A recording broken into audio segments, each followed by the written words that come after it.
Hello friends, I thought today we would play some friendship trivia. You ready? Okay, question number 1. What is your peak friendship age? The age you're gonna have the most friends. Supposedly, according to the research, the peak age for friends is age 29. After that, our friendships steeply decline. Moving, parenthood, boredom, apathy. After age 29, supposedly we lose our friends. Question number 2 is, how long does it take to make a friend? According to researcher Ellen Hendrickson, it takes 6 to 8 meetings to consider someone a friend. Here is my last trivia question. How long does it take to move a casual friend into the real, deep friendship category? According to the research in a study called How Many Hours Does It Take to Make a Friend? It takes 90 hours to upgrade someone from a casual friend to a real friend. 90 hours, that is a long time. I don't even know if I've spent that much time with my mom. If these trivia questions confound you and you're watching this video because you want to be more sociable, you want to be maybe a little more outgoing, maybe a little more confident, I am so glad you clicked. So this was a huge need that I had in my life as well. And there's a couple reasons we like to make friends. First, friends are nice. They make us feel the kind of warm and fuzzies inside. Second, research proves it. The more people we have in our life, the more good, deep quality relationships, the better our happiness, the better our health. And then lastly, if you're around that age of 29 or a little older, you might be thinking, where did all my friends go? Without summer camp and college and school and camps and organizations, it's hard to make friends as adults. So in this post, I want to give you some very concrete steps to be more sociable in an authentic way, even if you're an introvert.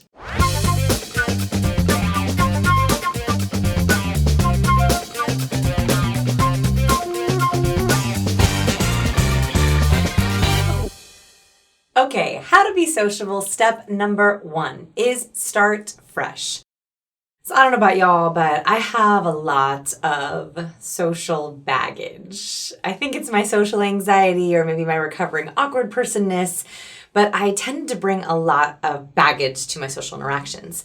This is you if you say things like, I'm so boring. No one likes me. I'm always so awkward. If you say things like that, you are not alone. The reason this happens is because we tend to think of one bad social interaction like it's a rule. So one time you talked to someone and it didn't go well, and you're like, I can never talk to that kind of person again. Or one time you went to a networking event and it sucked. It wasn't you, it was them. But you'll never go to a networking event like that again. Or you tried a conversation starter one time and it didn't really work. And so you're like, I'm never going to try that conversation starter again. One bad social experience does not make a rule. So the most important thing before I give you all these amazing tips to come is that I want you to start fresh. Everything you think you know about being social, everything you think you've tried once, twice, or 3 times before, I want you to start fresh now. Be open-minded because I have some really good steps coming. How to be social, step number 2. Okay, now's where we get into the real stuff. I want you to set some social goals. It's really hard to set a goal that's broad. For example, if you're like, I really want to lose some weight. That's not specific. It doesn't give you anything to actually work towards. If you say, I'm going to eat healthier by ordering XYZ, or I want to lose X amount of weight, that's a much more specific goal to work on. I want you to do the same thing with friends. So why do you want to be more sociable? Why do you want to be more outgoing? I want you to dig a little deep here. I found that there are 3 patterns. I have a lot of people who come to my website looking to be more social, and there's 3 different reasons they usually do this. One is they want to level up existing relationships.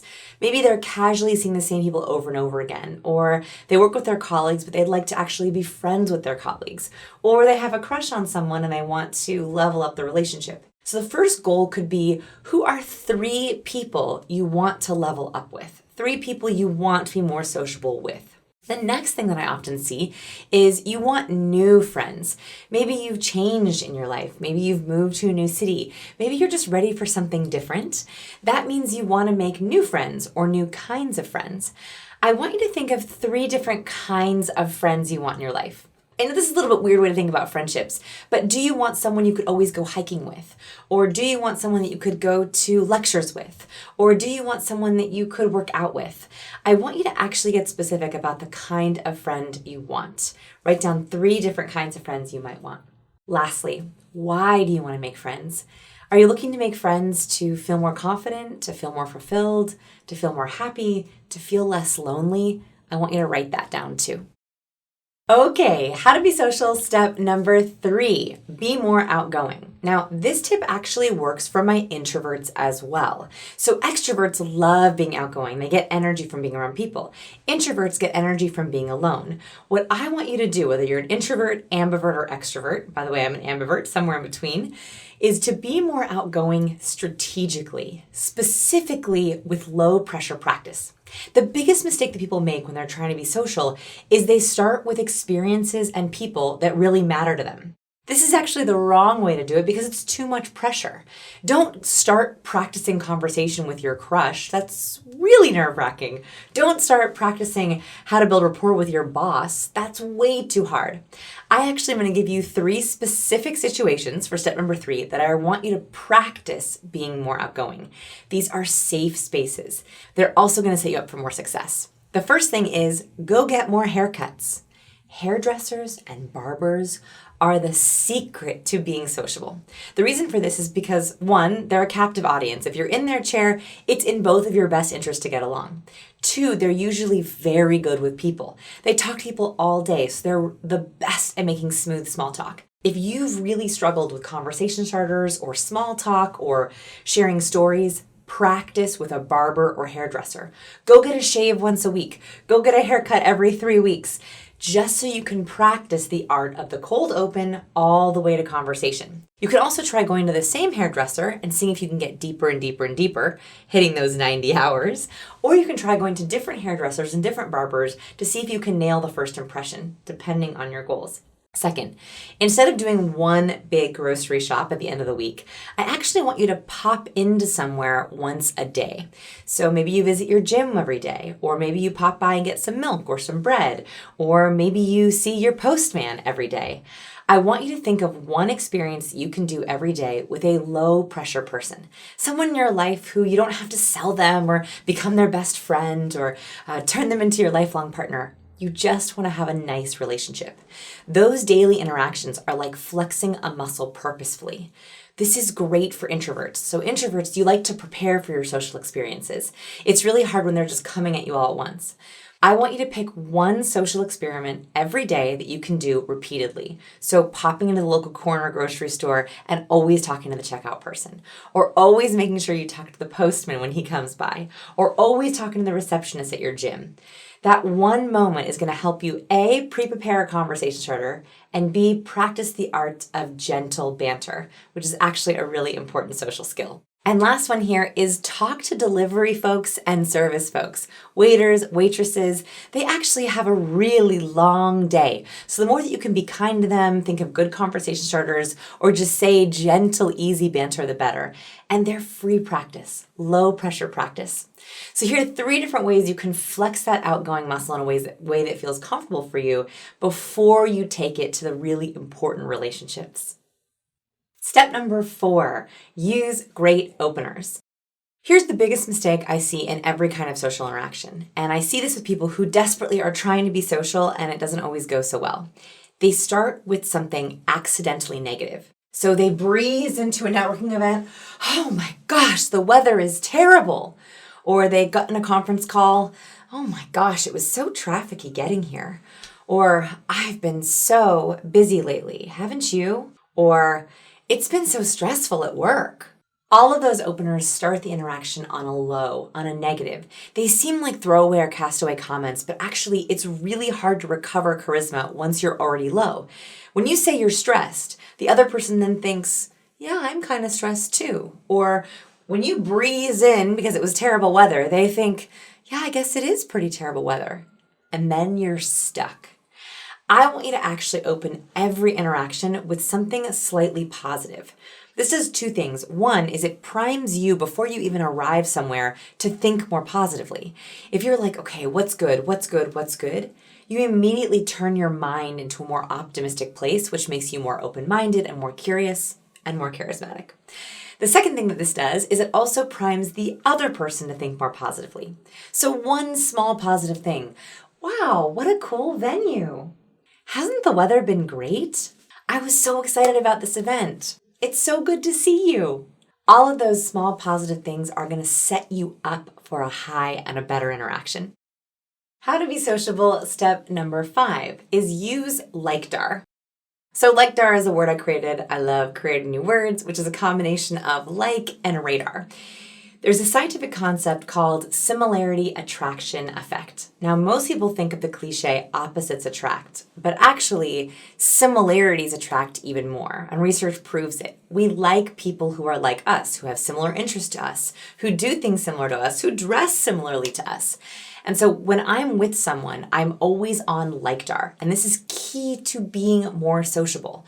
When you're with people, I want you to think of how can I find as many similarities as possible? When you're in interaction, when you're talking to someone, if you ever run out of things to say or you have that awkward silence, I want you to ask questions that look for similarities. This could be, what are you up to this weekend? Hoping that maybe you'll be doing the same thing. Or have any big plans for the holidays coming up? And then you can share holiday memories or holiday experiences. Or what do you do for fun? Or working on any personal passion projects recently? All of those questions are getting you to some place where you can say, yes, me too. I love that show. I love that book. I love to hike. I love to garden. All those times that you say me too or I like that too, it creates a bond. This is my secret key to never running out of things to say. If I am always searching for me toos, and typically my goal is that in every interaction I get at least 3 me toos, I always have questions I can ask because I'm searching for something. That searching is the definition of being curious. Or if you heard the famous quote by Dale Carnegie, to be interesting, be interested. LikeDAR is the key to that. How to be sociable, step number 6. Wear vulnerable colored glasses.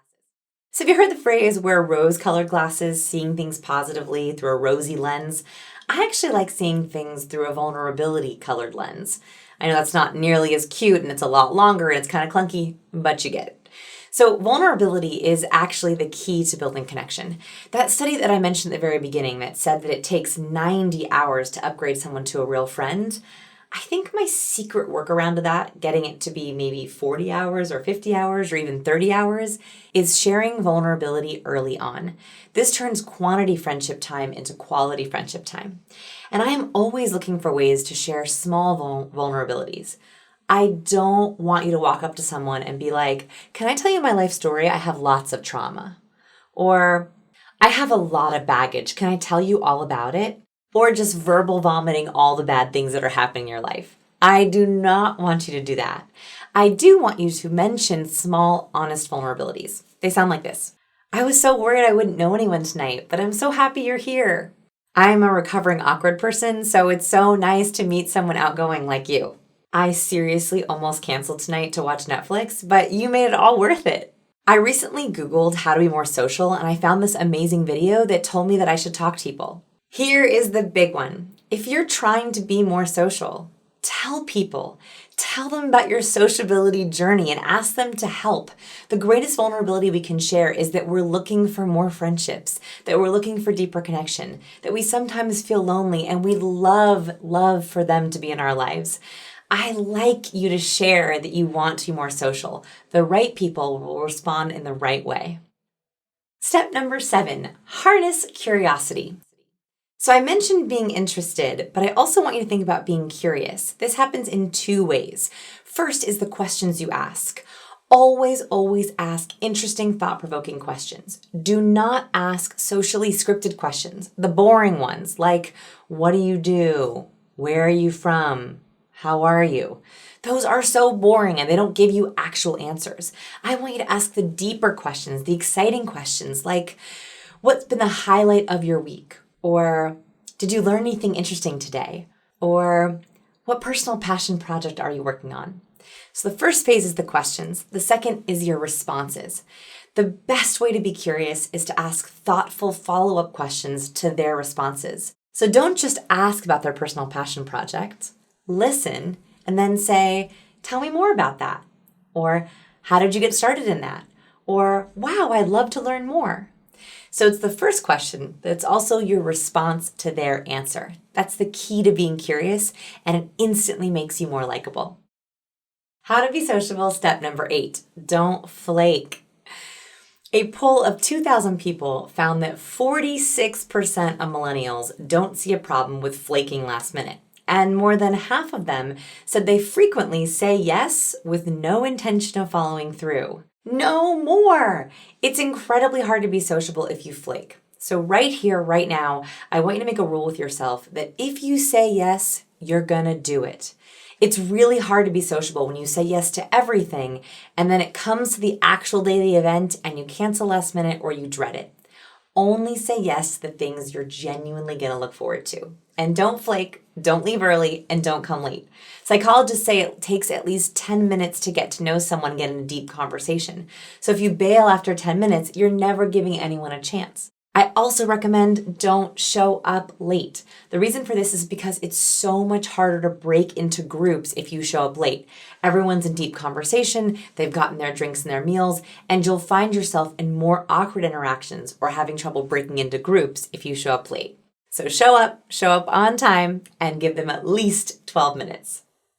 How to be sociable, step number 9. Be confident, especially with your body language. So I love talking about body language and nonverbal on this channel, and I wanted to teach you a couple of really quick confidence body language boosters. So when we think about confident body language, it's actually about taking up space. So if I contract my shoulders and cross my arms over my chest and turtle my head down, I immediately look less confident. The key to looking more confident is to actually maximize the space between your earlobe, I know, weird, and the top of your shoulder. That's because the longer this distance is, the more relaxed our shoulders are, the higher I hold my head, and the more relaxed my jaw and my neckline are. When people are truly confident, this is all nice and relaxed. We also love to see space between someone's arms and body. That shows that they're using their hand gestures, they're taking up space. So if you can, use armrests on chairs or hold a drink by your side to make sure that you're keeping or creating space between your body and your arm. Remember, the more space you take up, the better. But I don't want you to be too expansive. Walking into every room like this is a little bit socially aggressive. But walking in with your shoulders down and back, your head held high, indicates confidence to everyone who sees you. How to be sociable, step number 10. Don't be hard on yourself. So I read a recent study that was about dopamine. Dopamine is one of my favorites. Where is she? Dopamine. So dopamine is one of my favorite chemicals. It's nicknamed the pleasure chemical. And they found that it actually dictates our sociability. And this is through our genetics. 1 in 5 people carry a certain form of the DRD4 gene. DRD4 is what produces dopamine. They found that 1 in 5 people are more sociable because of this gene. They literally crave more dopamine experiences. They're more open, they're more adventurous, they're more risk-taking, they're more outgoing. So if you are not one of those people, you tend to compare yourself to those people. For example, I have a sibling who is definitely the long form of DRD4, and I always used to compare myself to her. What I want you to think about is you don't have to compare yourself to anyone, and the way that you are social might actually be dictated by your genetics. I don't think social anxiety is a choice, and I definitely don't think that our introversion, ambiversion, or extroversion is a choice. So don't be too hard on yourself if you go out for an interaction and it doesn't go well. That's okay. Remember, one bad social experience is not a social rule. Here's the bottom line. I think that being more social is actually one of the fastest ways to feeling more fulfilled and more happy and being more successful. You never know who you're going to meet when you're talking to someone at a grocery store or in the grocery store checkout line. You never know who you're going to meet if you say yes to that party or that event. There are people out there who really, really want to meet you. Don't feel like you have to be perfect. Don't feel like you have to be impressive. Just be vulnerable, be real, and share who you really are. Remember, it takes 90 hours to make a good friend, but I think 30 if you use my workarounds. You can do it. I encourage you to find your people. You got this. I can't wait to hear about all the new friends you make. Be sure to tell me in the comments below. Hey, I want to tell you one more thing. You are amazing. The question is, do you know how to share it? I'd love to help. I save my very best tips for my insider subscribers. Subscribe for free at scienceofpeople.com. I know your inbox is sacred, so I promise to send you only emails you will love. You know what's really great sociability is liking videos you like. I love your likes. It makes me feel so liked. It makes me feel like we're besties, which we are, right? You spent more than 90 hours watching my videos on YouTube. Oh my gosh, that would be a lot. I don't even think I've watched myself for 90 hours. But even a couple of minutes watching me on YouTube, I mean, we're besties. We're besties. Give me that like, give me a subscribe. Thank you so much for watching.